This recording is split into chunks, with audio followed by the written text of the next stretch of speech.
hope of the long summer all hit her at once. Her bones sagged, and her brain couldn't grab onto any ideas. The muscles that held her bones in working order ached, but not a hurting ache, kind of a contented throb. Dicey yawned again. She guessed she'd better get to bed, but she guessed she knew why she didn't want to. This happiness blew through her like wind, buoyed her up like water, and she wanted to float along on it. But the summer had worn her out, like it had worn out her sneakers. And tomorrow she'd have to start school. But on the weekend, she'd get the boat into the water and learn how to sail it. The long summer stretched behind them. They'd made it through, made it home.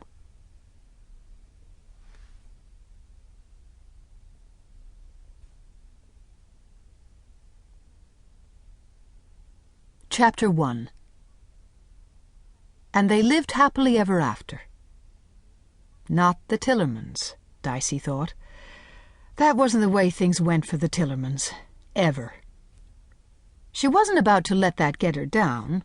She couldn't let it get her down. That was what had happened to Momma. Dicey lay on her back under the wide-branched paper mulberry tree. She opened her eyes and looked up.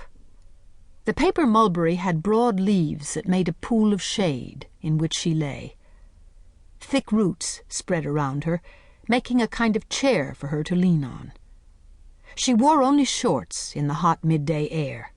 Her arms and chest were spattered and streaked with red paint. And the barn was completely painted, top to bottom, all four sides, patched and painted and looking good. The paint and sweat were drying on Dicey's body. She could hear the buzzing of insects and nothing else. For once she was alone, but she knew where everybody was. Graham had taken James downtown in the motorboat. Graham was going to get groceries, and James was going to the library to find some books for Dicey on repairing and maintaining wooden boats. Maybeth was up in her room, doing some of the many extra assignments her teacher gave her, so she could catch up with the rest of the third graders and not be kept back again. Sammy was out back, on the other side of the old farmhouse, spading up fallow land to increase the size of the vegetable garden. Graham had said right off that they would have to do more planting next spring than she'd done for years, with 4 more people to feed. Dicey suspected that Graham hadn't been sure how the children would feel about the work. Well, Graham would learn about them, and they would learn about Graham. There would be some surprises for everyone, Dicey guessed. She knew Graham had already been surprised at Dicey's reaction when her sailboat, the one she had hoped over and dreamed over, sank into the shallow water by Graham's dock. Even James was surprised by how calm she stayed, maybe because he had seen Dicey's face as they hauled it down the quarter-mile path through the marsh, seen her strain and pull and check to be sure the wheels they'd removed from a wagon and fixed to the legs of the sawhorse cradle didn't fall off, seen how much it mattered to her.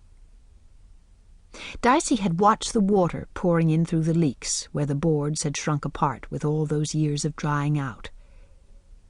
She had watched, they had all stood and watched, as the little boat filled up with water and settled quietly down onto the sandy bottom of the Chesapeake Bay.